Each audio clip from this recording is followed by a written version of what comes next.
अखंड विश्वाची माऊली संत ज्ञानेश्वर माऊलींना म्हटलं जातं.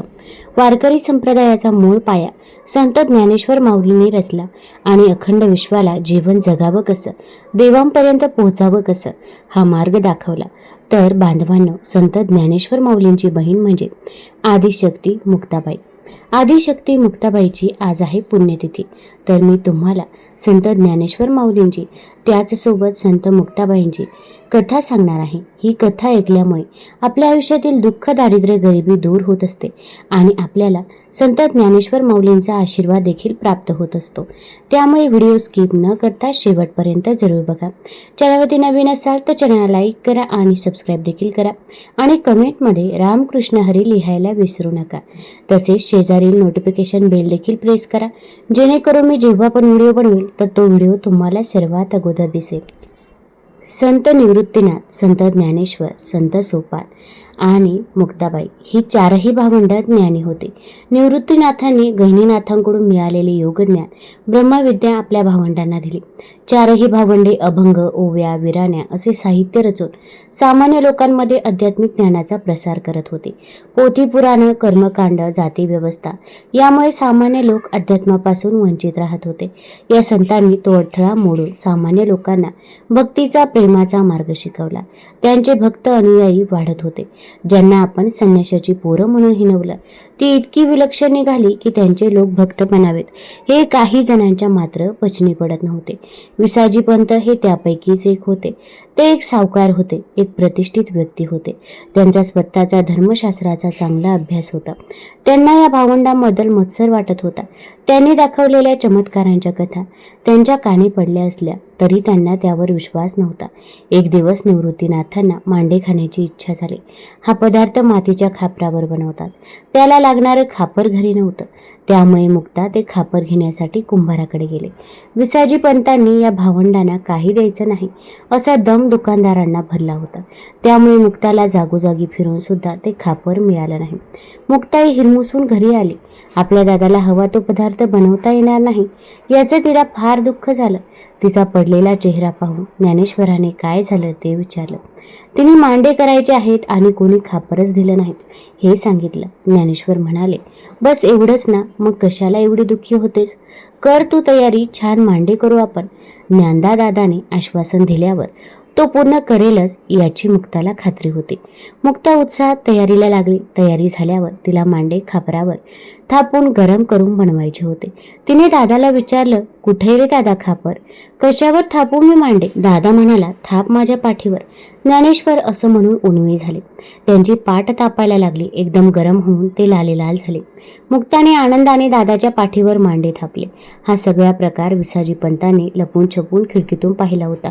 मुक्ताला खापर मिळालं नाही हे त्यांना कळलं आणि आता हे काय करतात ती मजा पाहायला ते आले होते. मजा तर त्यांनी पाहिलीच, पण एकदम वेगळीच. ज्ञानेश्वरांची ती लीला पाहून ते विचारात पडले. ही भावंडे खरंच दिव्य आहेत याची त्यांना खात्री पडली. आपण यांना उगाच तिरस्कार केला, त्रास द्यायचा प्रयत्न केला याचा त्यांना पश्चाताप झाला. त्यांना ते देवता समान वाटायला लागले. त्यांनी आपल्या चमत्काराने बनवलेले मांडे आता त्यांना खावे वाटत होते. त्यांच्यासाठी तो साक्षात देवाच्या हस्ते बनलेला प्रसाद होता. पण त्या भावंडांचं स्वतःचं जेवण चालू असताना ते खावे कसे ते त्यांचं जेवण होईपर्यंत थांबले आणि ज्ञानेश्वर पानावरून उठता क्षणी तडक आत जाऊन त्यांच्या उष्ट्या पतरवाळीतून आदाशासारखे उरलेले खायला लागले. ज्ञानेश्वर आश्चर्याने म्हणाले, अरे असं खेचरासारखं काय करताय? विसाजी पंत तृप्त झाले होते. त्यांनी त्या भावंडांची क्षमा मागितली. त्यांचं शिष्यत्व पत्करलं. कोणी म्हणतात ज्ञानेश्वरांचे शिष्य झाले, कोणी म्हणतात मुक्ताईचे. स्वतः विसाजी पंतांच्या एका अभंगात सोपान आपले गुरु असल्याचा उल्लेख आहे. पण ही बाब गौण आहे. त्या चार भावंडांचं आयुष्य, ज्ञान, शिकवण सगळंच एकमेकांशी इतकं जोडलं आहे की ते वेगळे नाहीतच. याच विसाजी पंतांना संत विसोबा खेचर असंही म्हणतात. या प्रसंगी त्यांचे डोळे उघडल्यावर ते स्वतः भक्ती मार्गावर आयुष्यभर चालले. पुढे ते संत नामदेवांचे गुरु झाले. वयाच्या 4-5व्या वर्षी मुलं अंगणात खेळत असतात.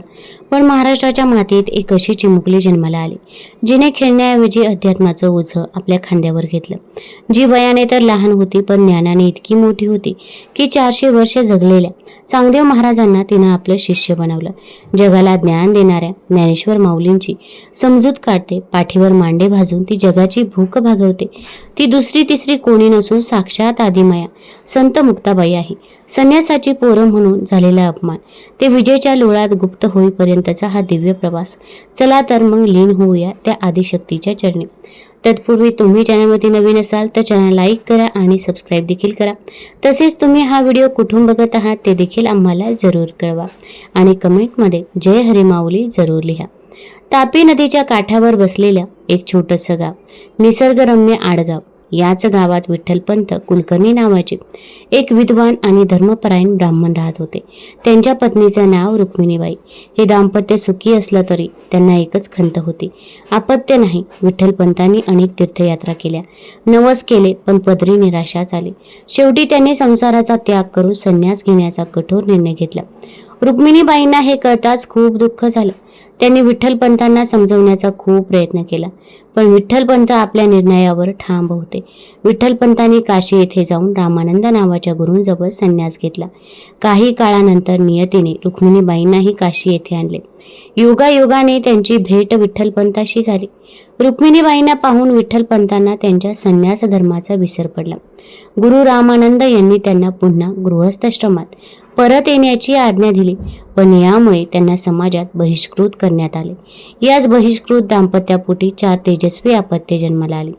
संत निवृत्तीनाथ 1271, संत ज्ञानदेव 1275, संत सोपानदेव 1277 आणि सर्वात लहान मुक्ताई तर 1279. या 4 भावंडांचं बालपण अत्यंत खडतर गेलं. समाजाने त्यांना संन्यासाची मुलं म्हणून हिणवलं. त्यांना गावातून हकलून देण्यात आलं. लोक त्यांना पाहिल्यावर तोंड फिरवत, त्यांच्यावर दगड फेकत. त्यांना अन्न पाणी मिळणंही कठीण झालं होतं. अनेकदा त्यांना उपाशी पोटी दिवस काढावे लागत. या परिस्थितीमुळे ही भावंड लहानपणापासूनच अधिक कणखर आणि आध्यात्मिक झाली. त्यांनी एकमेकांना आधार देत एकमेकांच्या सोबतीने सर्व दुःखांचा सामना केला. मुक्ताई सर्वात लहान असून तिचं तेज आणि समजूतदारपणा इतरांपेक्षा वेगळा होता. समाजाकडून मिळणारी अवहेलना, उपासमार आणि तिरस्कार सहन करत ही 4ही भावंड मोठी झाली. या सगळ्यामुळे त्यांचं मन देवाकडे अधिक लागलं. निवृत्तीनाथांनी गहिनीनाथांकडून नाथपंथाची दीक्षा घेतली आणि ते ज्ञानदेवांचे गुरु बनले. ज्ञानदेवांनी ज्ञानेश्वरी सारखा महान ग्रंथ लिहिला, ज्यात त्यांनी भगवद्गीतेचा अर्थ सोप्या मराठी भाषेत समजावून सांगितला. या काळात मुक्ताई ज्ञानदेवांच्या पाठीशी सावलीसारखी उभी राहिली. ती त्यांची प्रेरणा, त्यांची सखी आणि त्यांची गुरुही होती. एकदा ज्ञानदेव आणि त्यांची भावंड फिरत असताना एका गावात गेले. त्यांना खूप भूक लागली होती, पण गावात कोणीही त्यांना अन्न दिलं नाही, उलट अपमानच केला. ज्ञानदेवांना या अपमानामुळे खूप राग आला. ते एका खोलीत जाऊन बसले आणि दाराला आतून कडी लावून घेतली. बाहेर मुक्ताई होती. ज्ञानदेवांना असं रागात पाहून तिला खूप वाईट वाटलं. तिने त्यांना समजवण्यासाठी एक सुंदर अभंग गायला, जो ताटीचा अभंग म्हणून प्रसिद्ध आहे. ताटी उघडा ज्ञानदेवा, तुम्ही संत शिरोमणी देवा. योगी तोची जाणावा, जो क्षमा करी सर्वा. विश्वरागे झाले तरी मन शांत ठेवा. मुक्ताईच्या या शब्दाने ज्ञानदेवांचे मन शांत झाले. त्यांनी दाराची कडी उघडली आणि मुक्ताईला मिठी मारली. मुक्ताईने त्यांना सांगितले की संत तोच असतो, जो सर्वांना क्षमा करतो, सर्वांना आपले मानतो. या प्रसंगातून मुक्ताईचा समजूतदारपणा, तिची दूरदृष्टी आणि तिच्यातील आध्यात्मिक प्रगल्भता दिसून येते. मुक्ताईच्या आयुष्यातील आणखी एक अविस्मरणीय प्रसंग म्हणजे चांगदेवांचे गर्भहरण. चांगदेव हे एक महान योगी होते, जे 400 वर्षे जगले असे मानले जाते. त्यांना आपल्या योगशक्तीचा खूप गर्व होता. त्यांनी ज्ञानदेवांबद्दल ऐकले होते, पण त्यांना भेटायला जाण्याऐवजी आपला मोठेपणा सिद्ध करायचा होता. त्यामुळे त्यांनी वाघावर बसून आणि हातात सर्पाचा चाबूक घेऊन ज्ञानदेवांना भेटायला येण्याचा निर्णय घेतला. त्यावेळी ज्ञानदेव, निवृत्तीनाथ, सोपानदेव आणि मुक्ताई हे 4घे एका निर्जीव भिंतीवर बसले होते. चांगदेवांना वाघावर येताना पाहून मुक्ताईने त्या निर्जीव भिंतीला चल रे भिंती अशी आज्ञा दिली आणि आश्चर्य म्हणजे ती भिंत खरोखरच चालू लागली. मुक्ताईच्या या चमत्काराने चांगदेवांचा गर्व नाहीसा झाला. ते तत्काळ खाली उतरले आणि या 4ही भावंडांना आपले गुरु मानले. हा प्रसंग मुक्ताईच्या अलौकिक शक्तीचा आणि आध्यात्मिक उंचीचा एक स्पष्ट पुरावा आहे. मुक्ताईने केवळ चमत्कार करून दाखवला नाही, तर अहंकाराला नम्रतेची शिकवण दिली. ज्ञानदेवांनी आपल्या भावंडांसह महाराष्ट्रभर प्रवास करून भागवत धर्माचा आणि भक्ती मार्गाचा प्रसार केला. या प्रवासात त्यांना अनेक संतांचा सहवास लाभला, ज्यात नामदेव महाराज, गोरा कुंभार, चोखामेळा सेना, नाभी सावतामळी, नरहरी सोनार यांचा समावेश होता. मुक्ताईने या सर्व संतांसोबत आध्यात्मिक चर्चा केल्या, त्यांना मार्गदर्शन केले आणि त्यांच्याशी सौख्य साधले. तिचा सहभाग केवळ सोबत राहण्यापुरता मर्यादित नव्हता, तर ती स्वतः एक प्रभावी वक्ता आणि विचारवंत होती. तिने स्त्रिया आणि शूद्रांनाही भक्ती मार्गाचा अधिकार असे ठामपणे सांगितले, जो त्या काळात एक अत्यंत पुरोगामी विचार होता. तिचे अभंग आजही तिच्या प्रज्ञा आणि दृष्टीची साक्ष देतात. ज्ञानदेवांनी अवघ्या 21व्या वर्षी आळंदी येथे संजीवन समाधी घेतली. ही घटना मुक्ताईसाठी जीवनातील सर्वात मोठा धक्का होती. तिचा लाडका भाऊ, तिचा आधारस्तंभ, तिचा गुरु आणि सखा निघून गेला होता. ज्ञानदेवांच्या समाधीनंतर मुक्ताई पूर्णपणे कोलमडून गेली होती. तिचे हृदय विभळत होतं.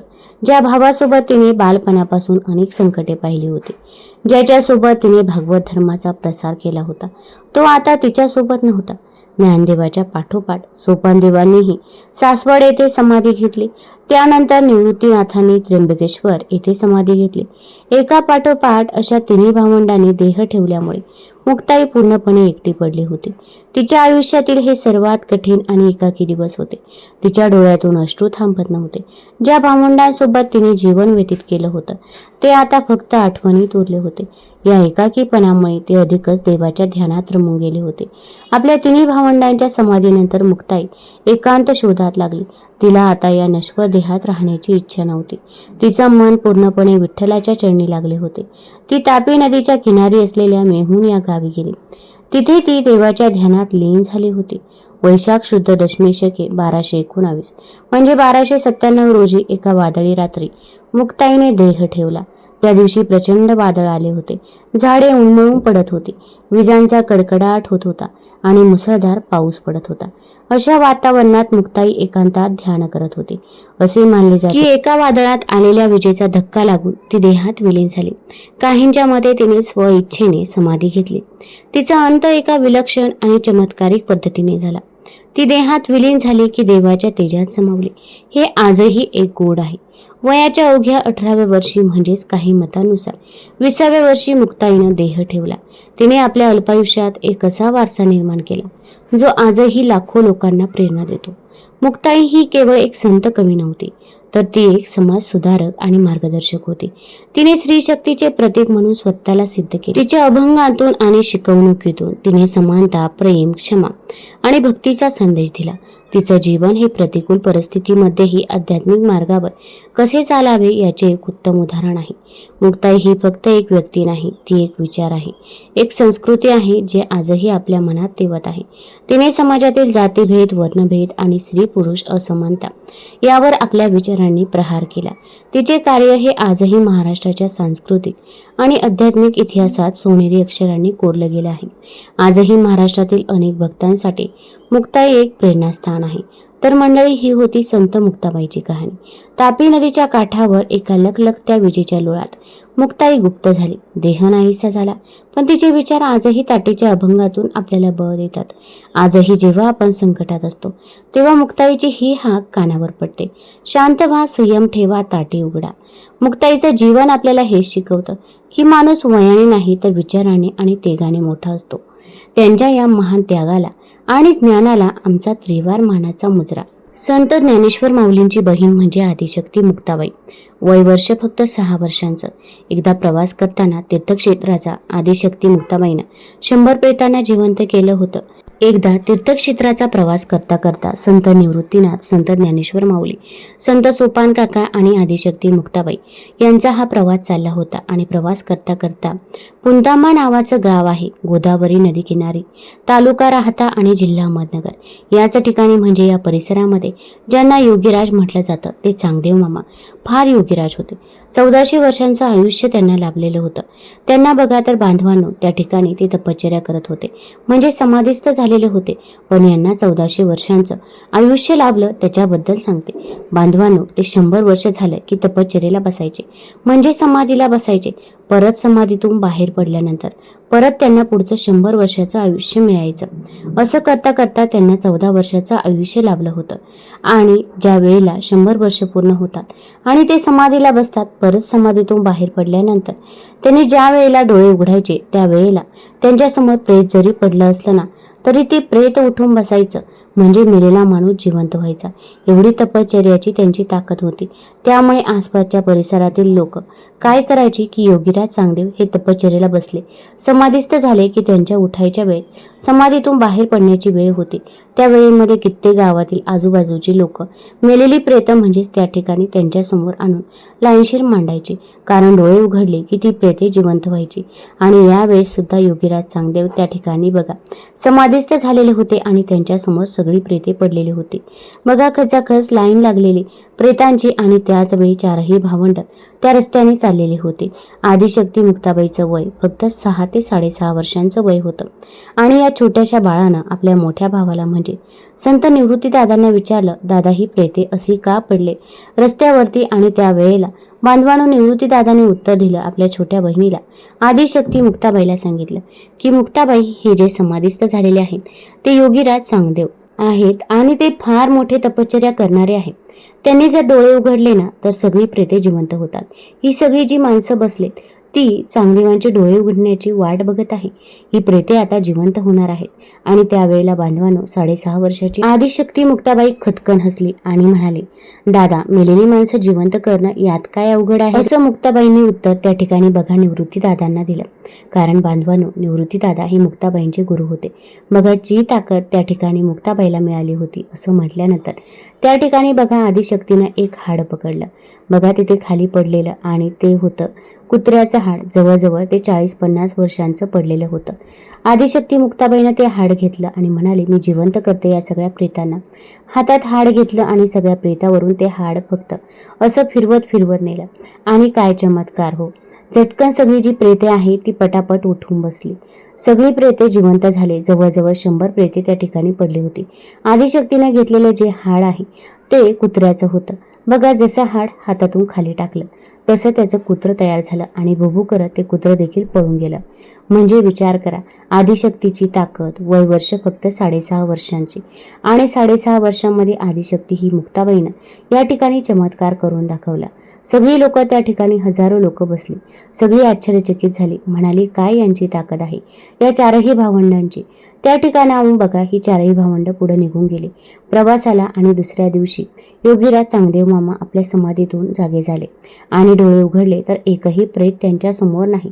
कारण त्यांच्या पाठीमागचा जो हा सगळा काळ होता तो 1300 वर्षांचा. म्हणजेच प्रत्येक 100 वर्षानंतर ते समाधी घ्यायची तर प्रत्येक वेळी त्यांच्यासमोर शेकडो प्रेते पडलेली असायची जिवंत होण्यासाठी.